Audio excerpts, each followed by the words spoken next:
네, 여러분 반갑습니다. 오늘은 마음 공부 채널로 유명하신 써니지은님의 책 1일 1답이라는 책을 갖고 왔습니다. 써니지님께서 세상을 믿지 못하는 삶을 사시다가 세상을 신뢰할 수 있는 삶을 살게 되기까지의 그 여정이 에세이 형식으로 담긴 따뜻한 책입니다. 제가 이거를 정말 단 몇 시간 만에 뚝딱 읽었고요. 어떤 느낌이었냐면 그 자기의 그 삶의 큰 상처를 세상에 공개한다는 것은, 책을 통해서 공개한다는 것은 저도 그렇게 최근에 했지만 사실 큰 용기가 필요한 일이긴 하죠. 왜냐면 누군가에게 믿을 수 있는 사람에게 상처를 말하는 사람들은 많지만 책이나 미디어를 통해서 전 세상에 온 세상에 공개한다는 것은 사실 쉬운 결정은 아닙니다. 하지만 이렇게 용기를 내실 수 있는 그 여정에서 저는 이 삶을, 이 우주를 완전히 믿고 삶에 나 자신을 믿고 내맡길 수 있는 그 내맡김의 어떤 단계에 이르렀을 때 우리가 그러한 용기를 쉽게 낼 수 있지 않나, 그런 생각을 해봤습니다. 자, 그래서 책 내용을 지금부터 제가 와닿았던 부분들 공유해 드리겠습니다. 나는 불행을 불러오는 아이였을까? 친엄마와 나는 3살 때 헤어졌다. 사람들은 5살 이전의 일을 기억할 수 없다지만 당시의 나처럼 큰 일을 겪었다면 본능적으로 그것을 기억하고 되뇌이면서 잊지 않으려고 한다. 그 기억을 계속 마음속에 간직한 채 성장했다. 마지막으로 친엄마를 본 기억은 인천 이모 집에 맡겨졌을 때였다. 엄마가 보고 싶었지만 그 누구에게도 말하지 못했다. 이미 내가 어떤 상황에 처해 있는지, 왜 이곳에 와 있는지 알고 있었던 것 같다. 어디서 배웠는지 모르지만 그때 나는 기도하는 방법을 알고 있었다. 세상이 어둠에 물들어가던 어느 저녁, 방문 뒤에 숨어 두 손을 모으고 눈을 감았다. 그러고는 속삭였다. 하나님, 한 번만 엄마를 보게 해주세요. 그 말을 3번 정도 반복했다. 그리고 밤이 지나지 않아 정말로 엄마가 나를 찾아왔다. 엄마는 전에 몇 번 본 적 있는 아줌마들과 함께 봉고차를 타고 왔다. 봉고차에서 내린 엄마는 울면서 나에게 다가와 품에 안았다. 그때 내가 울었는지는 기억나지 않는다. 다만 그게 마지막 만남이 될 거라는 걸 본능적으로 알아서였는지 절대 품에서 떨어지지 않으려고 했다는 것만 기억난다. 친엄마를 마지막으로 본 후 나는 아들 둘이 있는 작은 아빠네 집으로 옮겨졌다. 그런데 또 얼마 지나지 않아 작은 아빠도 작은 엄마와 이혼하시면서 나는 큰아빠네 집으로 옮겨졌다. 그리고 나는 그곳에서 큰아빠와 큰엄마를 아빠 엄마라 부르며 자랐다. 내가 중학생이 되었을 때 큰아빠도 이혼을 하셔서 엄마의 자리는 늘 비어 있었다. 나는 불행을 불러오는 아이였다. 내가 가는 곳마다 안 좋은 일이 일어나는 것 같았다. 나 때문에 친엄마, 친아빠가 이혼한 것 같았고, 작은아빠, 작은엄마가 이혼한 것 같았고, 큰아빠는 나 때문에 이혼한 것이 확실했다. 왜냐하면 내가 큰엄마를 미워했기 때문이다. 초등학교 때 내가 거짓말을 하거나 잘못을 저지를 때마다 큰엄마는 쇠가 박힌 파리채로 나를 신나게 때렸다. 한 번은 장난 전화를 하다가 창문 너머에서 지켜보고 있던 큰엄마에게 들킨 적이 있다. 그때 큰엄마의 표정은 지금까지 봤던 그 어떤 공포영화 속 장면들보다 무서웠다. 그날 나는 강목 같은 것으로 머리를 맞았던 것 같다. 만화 영화에서 무엇에 부딪혔을 때 머리 주위에 별이 빙글빙글 도는 장면을 그때 처음 온몸으로 이해할 수 있었다. 한 번은 이불에 돌돌 말린 채 큰엄마에게 깔려 그 무게를 견뎌야만 했던 적도 있다. 숨이 막혀 거의 기절 직전까지 갔었는데 이불 속에서 이러다 죽을 수도 있겠다는 생각을 했던 것 같다. 나는 감기약을 화장실 변기에 버린 뒤 먹었다는 거짓말을 했고 같은 반 효진이네 집에 장난 전화를 해서 혼나기도 했다. 내가 혼나는 건 당연했다. 당시 내 또래 아이들 대부분은 나처럼 말썽을 피워 자주 혼이 났고 맞는 일이 다반사였다. 내가 큰엄마를 미워한 건 다른 이유 때문이었다.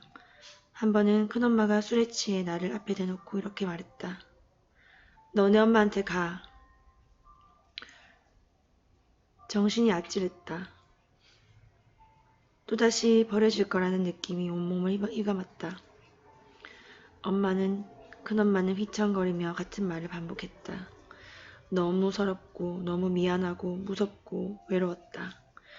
애써 외면하고 있었던 이 가정의 불청객이라는 불안의 씨앗이 터지면서 점점 더 커져갔다. 나는 무엇을 어떻게 해야 할지 무슨 말을 해야 할지 전혀 알 수 없었다. 그저 닭똥 같은 눈물만 계속 흘렀다. 그때부터 큰엄마를 미워하면서 버림받지 않기 위해 착한 아들이 되려고 노력했던 것 같다. 결국 중학교 2학년 때 큰아빠와 큰엄마도 이혼을 하셨고 그 후 감정 기복이 심해진 나는 평소에는 조용히 지내다가 한순간 감정이 폭발하는 약간 똘끼 있는 아이가 되었다. 버려졌다는 생각도 전보다 더 자주 하게 되었다. 네, 저는 이런 써니즈님의 어린 시절 상처를 적어주신 부분을 보고 써니즈님의 내면 아이가 저의 내면 아이에게 와서 말을 걸어주는 느낌. 그래서 정말 많이 공감이 가고 상처가 느껴져서 많이 울었습니다. 자라는 동안 한 가지 꿈을 반복해서 꾸는 날이 많았다. 어떨 때는 밤마다 자리에 누운 채로 울기도 했다.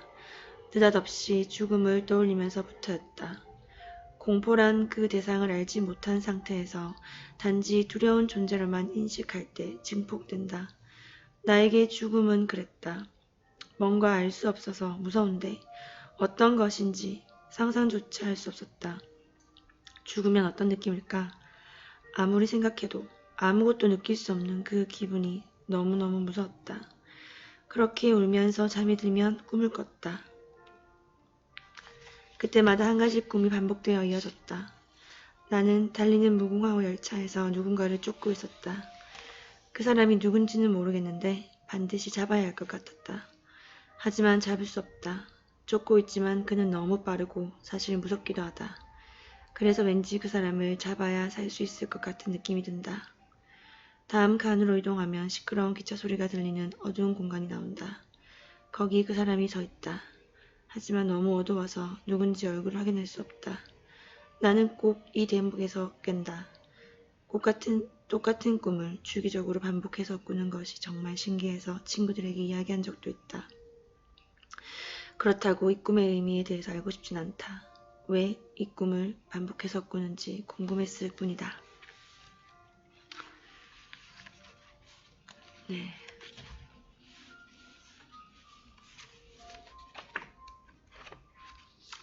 자, 그래서 손예진님의 이 상처받은 내면 아이, 만약에 마음 공부에 입문자시거나 제 채널에 처음이시라면, 내면 아이는 이렇게 누군가에게만 상처로 남아 있는 것이 아닙니다. 우리 모두는 우리 안에는 내면 아이, 5살 정도의 내면 아이가 있고 그 내면 아이는 우리의 관심과 사랑을 항상 기다리고 있습니다. 그래서 누구나 다 그 정도의 차이가 있을 뿐 자기 자신을 항상 대면하고 감정을 대면하고 치유하고 우리의 감정들 하나하나 다 있는 그대로 대면해서 안아주고 인정해주고 그렇게 해주어야 할 우리 삶에서 꼭 거쳐가야 할 그런 부분이 아닌가 생각을 해봅니다. 내면아이란 내가 무시하고 있었던 나의 그림자라는 것을 알게 되었다. 내가 미처 사랑해주지 못했던 나의 모습이라는 것도 알게 되었다. 아이는 부모가 자신을 돌보던 방식으로 자기 자신을 돌본다는 말을 들었을 때 생각이 많아졌다.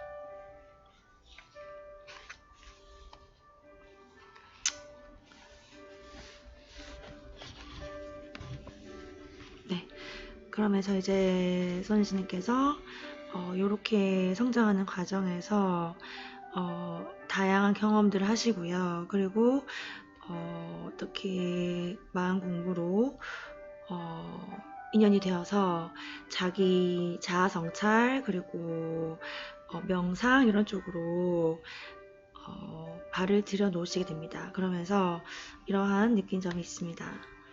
나는 내가 알고 있던 나라는 인간에 대해 그동안 1%도 모르고 있었던 것 같다. 항상 의식적으로 생각하고 의식적으로 행동한다고 믿었지만 무의식적으로 행동하는 시간이 훨씬 많았다. 카톡 소리가 나면 무조건 소리가 난 쪽으로 고개를 돌리는 것이라든지 키보드로 글을 쓰다가 잠시 생각하느라 멈춰 있어도 손가락은 치는 신용만 하면 멈추지 않는 것. 고기 반찬을 먹을 때 말수가 적어지면서 고기가 눈에 보이지 않을 때까지 젓가락을 멈추지 않는다는 것을 깨달았다.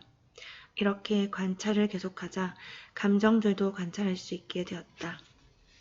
전에는 화가 나면 말이나 표정이나 행동을 통해 감정과 하나가 되어 화가 나는 생각들을 했는데 이제는 화가 나거나 슬픔이 올라오면 몸에 반응이 오더라도 생각은 늘 감정과 동일시하지 않고 지켜보는 주체로서 생각하게 되었다. 계속적인 알아차림을 하다 보면 이렇게 내가 내 감정이나 생각과 나를 동일시하지 않고 관찰하는 사람의 입장에서 그 감정과 생각을 분리시켜서 볼 수가 있게 되는 거죠. 아, 그래, 화가 오는구나. 욕을 뱉고 싶은 욕구도 함께 올라오네. 이렇게 계속 관찰을 하자 올라오던 감정들도 왔다가 금세 사라졌다. 생각들도 왔다가 갔고 심지어 목이 물린 자리에 따갑고 가려운 느낌마저도 왔다가 가버렸다. 모든 것이 변하고 있는데 고집스럽게 변하지 말라고 꽉 잡고 있는 것들도 나타났다. 행복하길 원하면서 행복하지 않은 채 결핍을 붙잡고 있었고 이미 지나간 일들인데 상처로 남았다면서 봐줄 때까지 놓지 않고 있었다. 어떤 것들은 알아차리는 동시에 문제가 해결되는 신기한 일도 일어났다. 평소 같으면 여자친구와 한바탕 감정 싸움을 했어야 하는 일인데 내 감정을 지켜보고 알아차리는 것만으로 상대의 감정이 풀리기도 했다. 물론 알아차리더라도 끈질기게 붙어있는 감정이나 신념들도 있다. 이런 끈질긴 것들을 어찌 해보려고 하지 않고 그냥 놔뒀다. 그보다는 잊어버렸다는 표현이 맞을 것 같다. 관찰하고 있으면 그때그때 꼭 필요한 일들이나 해야 하는 일들이 나타났다. 마치 자동으로 삶이 사라지는 듯한 느낌이 들 정도였다. 네, 그래서 우리 항상 마지막에 인사할 때 이렇게 내 생각, 감정, 말, 행동을 지켜보는 관찰자의 자리에서 표현하시기를 바란다는 말씀을 드리는데 이렇게 관찰하고 알아차리는 습관이 너무너무 중요하고 어떻게 보면 우리 이 자아 성찰, 마음 공부, 명상 이 모든 것의 핵심이자 거의 키포인트라고 해도 과언이 아니라고 생각을 합니다. 그래서 선예진님도 이것을 경험하셨기 때문에 이렇게 경험담을 책에서 나눠주신 것 같아요. 그래서 너무나 신기해서 관찰자, 주시자, 알아차림이라고 불리는 이것에 대해 내가 경험한 것을 영상 콘텐츠로 만들어 업로드하기 시작했다. 그래서 이제 유튜브에서 이렇게 경험담과 마음 공부 채널 책들이나 이런 어떤 현자분들의 말씀으로 이런 컨텐츠들을 올려주시기 시작했고 그렇게 마음 공부는 흥미롭게 시작이 되었다고 합니다. 네. 자, 그래서 이제 그렇게 우리가 마음을 관찰하고 계속 알아차리고 주시하고 그 관찰자의 자리, 그 진자라 불리는 그 자리의 삶을 습관적으로 살다 보면 우리가 이제 정말 내 안에 수많은 감정이 억눌려 있구나. 우리 무의식에는 내가 알지 못하는, 내가 의식하지 못하는 감정들이 많이 억눌려 있구나. 우리가 이것을 외면하고 회피하고 살았구나라는 것을 느끼게 되죠. 이제 그 부분 이제 공유해 드릴게요. 어쩌면 감정이라는 건 자신의 존재를 인정해주고 알아차려주기 바라는 애정에 굶주린 어린아이와 같다. 돌이켜 생각해보자.